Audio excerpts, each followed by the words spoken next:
Welcome back to BCN news.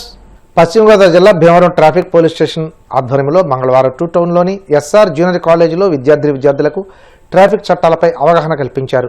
కార్యక్రమంలో ముఖ్య అతిథిగా ట్రాఫిక్ సర్కిల్ ఇన్స్పెక్టర్ శ్రీనివాసరావు విచ్చేసి మాట్లాడుతూ పశ్చిమ గోదావరి జిల్లా ఎస్పీ అద్నాన్ నయీం అస్మీ ఉత్తర్వుల మేరకు భీమవరం పరిధిలోని విద్యా సంస్థల్లో ట్రాఫిక్ రూల్స్ తీసుకోవాల్సిన జాగ్రత్తలపై విద్యార్థులకు అవగాహన కల్పించేందుకు సమావేశాలు ఏర్పాటు చేస్తున్నామని, ముఖ్యంగా ట్రాఫిక్ రూల్స్ను అధిగమించి cell phone driving, triple driving, helmet లేకుండా డ్రైవింగ్ చేసే వారిపై చర్యలు తీసుకుంటామని, విద్యార్థులు చట్టాలను గౌరవించాలని, తెలియని వారికి తెలియచెప్పాలని, అతివేగంతో కూడిన ప్రయాణం ప్రాణాంతకమని అన్నారు. ఈ కార్యక్రమంలో విజ్ఞాన వేదిక సేవా సంస్థ అధ్యక్షులు అల్లు శ్రీనివాస్, కళాశాల principal Naidu, traffic SI CH Konetirao, traffic పోలీసులు సిబ్బంది పాల్గొన్నారు. హెల్మెట్ కంపల్సరీ పెట్టుకోవాలి. ఎందుకంటే మాకు యాక్సిడెంట్ ఎప్పుడో తెలిస్తే మనకు తెలుస్తుందా? నిజంగా యాక్సిడెంట్ జరిగినప్పుడు కూడా ఆ పొందించిన వరకు కూడా తెలియదు వాళ్ళకి యాక్సిడెంట్ అవుతుంది, తెలుసా? ఎందుకంటే జీవితంలో ఒకసారి చాలు, ఏ బాధలో చెయ్యు అదే తర్వాత దెబ్బతిందనుకో పిచ్చోడు తయారైపోతాం. అంటే హెడ్ ఇంజరీ అంటే అది ఏమవుతుందో లోపల ఏమి తెలియదు కాబట్టి కాలానికి వచ్చి ఏరిందని చెప్తాము, కాలు ఏరిందని చెప్తాము, తర్వాత కట్ చేసుకుంటాం, కొంతవరకు సేవ్ అవుతాం. అండ్ హెడ్ ఇంజరీ లోపల మొత్తం మీరు ఎంత తెలివైనా సరే అది లోపల బ్రెయిన్ వల్ల తర్వాత కదా దెబ్బతిస్తే ఏమవుతుంది, లోపల డ్యామేజ్ ఏంటంటే ఆపరేషన్ కూడా సరిపెట్ అవ్వదు. బ్రెయిన్ ఆపరేషన్ ప్రత్యేకించి కొత్తగా ఏముండదు, ఓన్లీ లోపల గంటల గంట చేస్తారు అంతే. కొత్తగా ఆపరేషన్ చేయడం చాలా క్రిటికల్. అది ఒక బ్రెయిన్ అంటే కనపడదు, గుజ్జులో ఉంటుంది అంతే. దానికి చాలా సెన్సిటివ్గా ఉంటుంది కాబట్టి పైన అంతా కూడా ఇంత పొల చెప్పు కూడా ఉంటుంది. మీరు దాన్ని తీసుకెళ్ళి కొండ బదులు కూడా పగిలిపోతుంది. ఏంటి ఏమ పడ్డదంటే కొండ బదులు పగిలిపోతుంది. పగిలిపోతుందంటే ఇంకా మొత్తం స్మాష్ అన్నమాట, చిన్న దెబ్బచారు. కాబట్టి దాన్ని జాగ్రత్తగా ప్రొటెక్ట్ చేసుకోవాలి. కాబట్టి మనం సెల్ ఫోన్కి గాడ్ చేస్తే చాలా ఫీల్ అవుతాం, ఎందుకంటే ఫీల్ అయిపోతాం. మరి ఇంత దేహాన్ని, మన మైండ్ని, మన ఫ్యూచర్ని అంత కంట్రోల్ చేస్తే మన మెదడుకి ఎంత ప్రొటెక్షన్ ఇవ్వాలి.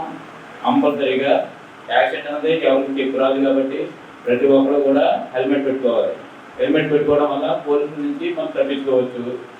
తర్వాత కళ్ళలో ఏమైనా దుమ్ము పడకుండా చూసుకోవచ్చు. మూడోది మెయిన్ ఇదే. మూడోది అంటే మీ ప్రాణాన్ని కానీ మీ తలను కానీ మనం కూడా ప్రొటెక్ట్ చేసుకోవచ్చు. యాక్సిడెంట్ ఎవరైనా ఆపలేము. రోగి అయినా సరే ఎవరి నుంచి పొద్దుచ్చు, మనం పడిపోవచ్చు, స్పీడ్ అవ్వచ్చు అని ఉంటాయి. అది హెల్మెట్ ఉందంటే ఆటోమేటిక్గా ఇంటికి ఉండడం కాదు, కంపల్సరీ తల మీద ఉండాలి బాబు. అందరూ కూడా తల మీద చేసుకుంటే సరిపోద్ది. తర్వాత ప్రతి ఒక్కరు కూడా లైసెన్స్ పెట్టుకోవాలి. లైసెన్స్ పెట్టుకోవడం వల్ల పొరపాటున ఏదైనా ప్రాణాపాయం కానీ ఇంకోటి డ్యామేజ్ కానీ అవుతే వాళ్ళకి ఇన్సూరెన్స్ కవర్ అవుతుంది. అంటే 5 లక్షలు 7 లక్షలు కూడా వస్తాయి. అంటే మన ఇంట్లో వాళ్ళు మనం చేసిన తప్పు వల్ల మనం ఇబ్బంది పడకూడదు కదా. మన కాలు ఎరుగుతుంది, అది చెయ్యి ఎరుగుతుంది, బెడ్ రెస్ట్ అవుతుంది. అప్పుడైనప్పుడు బోర్డంత అమౌంట్ ఖర్చు అవుతుంది. అది ఇన్సూరెన్స్ క్లెయిమ్ అవ్వాలంటే ప్రతి ఒక్కరికి లైసెన్స్ ఉండాలి. బండికి ఇన్సూరెన్స్ వల్ల సరిపోదు, కానీ బండి నడిపేవాడు కూడా లైసెన్స్ ఉంటేనే ఇన్సూరెన్స్ క్లెయిమ్ అవుతుంది. చాలామంది బండి కొత్తగా తీసుకుంటారు, అందరికీ ఇన్సూరెన్స్ కట్టించుకుంటారు.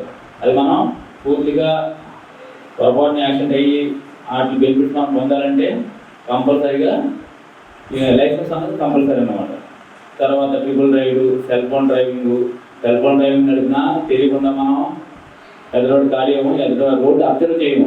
అబ్జర్వ్ చేస్తుంటేనే మనకి యాక్సిడెంట్లు అవుతాయి. అదే సెల్ ఫోన్ అలా పెట్టి నిలబడితే యాక్సిడెంట్ అవ్వాలా, మనం ఎదురోడానికి చేస్తాం, అదే ఎదురు మనం తిరుగుతాడు. సాధారణ మీరు అంతే కదా.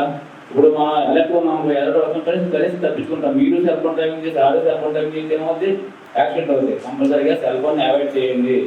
వర్తించి ఈ విధంగా రూల్స్ అలవాటు చేసుకుంటే మీకు, మీ ఫ్యామిలీకి అందరూ కూడా చాలా సెక్యూర్గా ఉంటుంది. బాగా ఇది ఎక్కువ అంటారు, అవునా? ఎందుకంటే మా మాట ఎవరు ఇంట్లో ఒక 100 మెంబర్స్లో ఒక 50 మెంబర్స్ అయితే మొబైల్ సెల్ ఫోన్ డ్రైవింగే చేస్తున్నారు. అలా ఎంతమంది అని ఆపాలి మేము? అందరూ మీరు కూడా ఈ యూనిఫామ్లో ఇలా ఉన్నారు, కానీ సివిల్లో ఉంటే మళ్ళీ మామూలే, మిమ్మల్ని ఆపలేము మేము, అవునా? మీరు, మీ బ్రదర్స్, మీ సిస్టర్స్ అందరూ అదే చేస్తారు భీమవరంలో. కానీ చాలా అంటే భీమవరం వాళ్ళందరికీ ఇదే అని అనిపిస్తుంది నాకు కూడా, అవునా? చదువుతున్నారు వెనకాల ఎవరు. అదే కొంచెం మంచిగా ఈ సోషల్ మీడియాలో అన్నీ చూస్తున్నారు మీరు, యాక్సిడెంట్లు ఎలా జరుగుతున్నాయి ఏంటి అనేది అన్నీ కొంచెం చాలా ఇదిగా ఉండాలి. మీరు అందరికీ, మీ పేరెంట్స్కి, మీ ఫ్యామిలీలో చెప్పేటట్టు ఉండాలి. మీకు మేము చెప్పించుకునేటట్టు ఉండకూడదు. ఓకే అండి. తిరుమల శ్రీ వెంకటేశ్వర స్వామివారిని మాజీ మంత్రి ఆర్కే రోజా దర్శించుకున్నారు. వీఐపీ విరామ దర్శన సమయంలో స్వామివారి సేవలో పాల్గొని మొక్కులు చెల్లించుకున్నారు. దర్శనానంతరం వీరికి రంగనాయకుల మండపంలో వేద పండితులు వేద రిసెప్షన్ అందించగా ఆలయ అధికారులు స్వామివారి తీర్థ ప్రసాదాలు అందజేసి పట్టు వస్త్రంతో సత్కరించారు.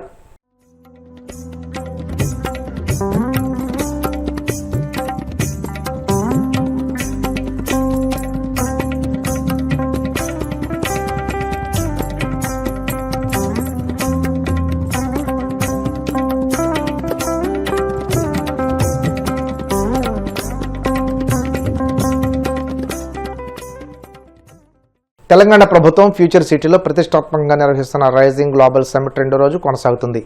రాష్ట్రంలో పెట్టుబడులు పెట్టేందుకు దేశ విదేశాలకు చెందిన వివిధ కంపెనీలు ఆసక్తి చూపిస్తున్నాయి. కంపెనీల ప్రతినిధులతో వరుస సమావేశాలతో సీఎం రేవంత్ రెడ్డి బిజీగా ఉన్నారు.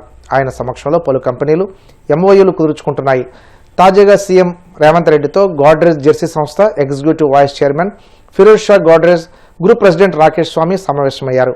హైదరాబాద్లో తమ సంస్థ విస్తరణపై సీఎంతో చర్చించారు. మరోవైపు Sumadhura group, TCCI, Taiwan group Telangana ప్రభుత్వంతో ఎంఓయూలు కుదుర్చుకున్నాయి.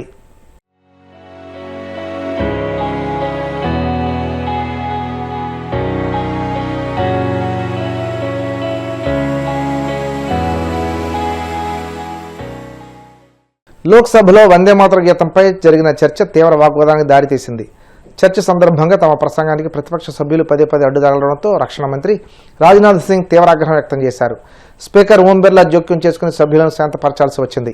ఈ సందర్భంగా రాజ్నాథ్ మాట్లాడుతూ కాంగ్రెస్ పార్టీ తన బుజ్జగింపు రాజకీయాల కోసం జాతీయ గీతమైన వందే మాతరాన్ని ముక్కలు చేసిందని తీవ్ర ఆరోపణలు చేశారు. జవహర్లాల్ నెహ్రూ కాలం నుండే ఈ అన్యాయం మొదలైందని విమర్శించారు. వందే మాతరం గీతానికి జరిగిన అన్యాయం కేవలం ఒక పాటకు మాత్రమే కాదని యావత్ స్వతంత్ర భారత ప్రజలకు జరిగిందన్నారు. वंदे मातरम में उपयोग किए गए मेटाफर्स, रूपक जिन्हें कहते हैं, को मिस इंटरप्रिटेट किया गया। हो सकता है यह काम कई बार ना समझी में किया गया हो, पर मेरी समझ से कई बार अध्यक्ष महोदय यह जानबूझकर किया गया है। यह बात नहीं है कि हमारे मुस्लिम भाइयों ने बंकिम चंद्र चटर्जी के मेटाफर्स को सही अर्थ में नहीं समझा था। मौलाना रजाउल करीम ने कहा कि वंदे मातरम जैसे निर्दोष और सर्वांग सुंदर गीत को भी सांप्रदायिक कहते हैं, पर जिनके पास उदार दृष्टि है उन्हें वंदे मातरम गीत को समग्र दृष्टि से देखना चाहिए। वे देखेंगे कि उसमें बुत परस्ती का कहीं पर अध्यक्ष महोदय कोई दोष नहीं है। इसलिए अध्यक्ष महोदय जी, यह मैं कहना चाहूंगा, और अध्यक्ष महोदय हमें देखना है कि इस्लाम किसको बुत परस्ती कहता है और उसकी हदें कहां पर हैं। सच्चाई है कि भारतीय मुस्लिमों ने बंकिम चंद्र चटर्जी के भाव को कौन बैठाने वाला है? कौन बैठाएगा? क्या बात करते हैं?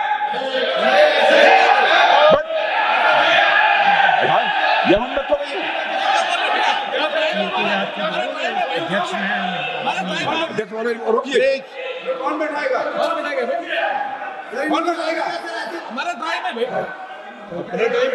हमारे साथी थे, हमारे साथी।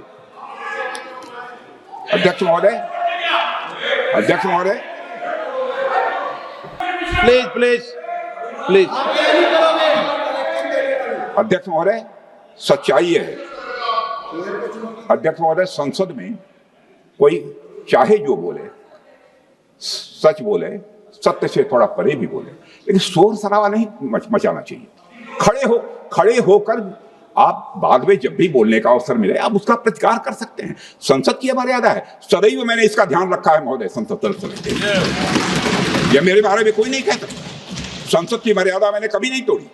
अध्यक्ष महोदय, सच्चाई यह है कि भारतीय मुस्लिमों ने बंकिम चंद्र चटर्जी के भाव को कांग्रेस के कुछ नेताओं या मुस्लिम लीग के नेताओं से कहीं अधिक गहराई और सही अर्थ में समझा था। और हमारे यहाँ की सूफी परंपरा में अध्यक्ष महोदय, विशेषकर पंजाब और बंगाल में अक्सर यह भाव देखने को मिलता है। जिस भाव से वंदे मातरम लिखा गया, ख्वाजा गुलाम फरीद ने लिखा है, ए हुस्न ए हकीकी नूरे अजल, ए हुस्न ए हकीकी नूरे अजल, तैनू वाजिब ते इम्कान कहूं, तैनू दशरथ लक्ष्मण राम कहूं, तैनू सीता जी जानान कहूं। जिसका भावार्थ, हे सत्य सौंदर्य, हे दिव्य प्रकाश, तुम्हें क्या नाम दूं? क्या तुम्हें दशरथ कहूं, लक्ष्मण कहूं राम कहूं या सीता कहूं, यह भाव। వార్తలు ముగించే ముందు ముఖ్యాంశాలు మరోసారి. యాస్పిరేషనల్ బ్లాక్ కార్యక్రమంలో ఎర్రగొండపాలెంకు బంగారు పథకం, అధికారులు క్షేత్రస్థాయి సిబ్బందిని అభినందించిన మంత్రి డిబివి స్వామి. ఉంగుటూరులో సీఎం రిలీఫ్ ఫండ్ చెక్కులు పంపిణీ చేసిన ఎమ్మెల్యే పచ్చమట ధర్మరాజు. కూటమి ప్రభుత్వం పేదల పక్షపాత ప్రభుత్వం అని స్పష్టం.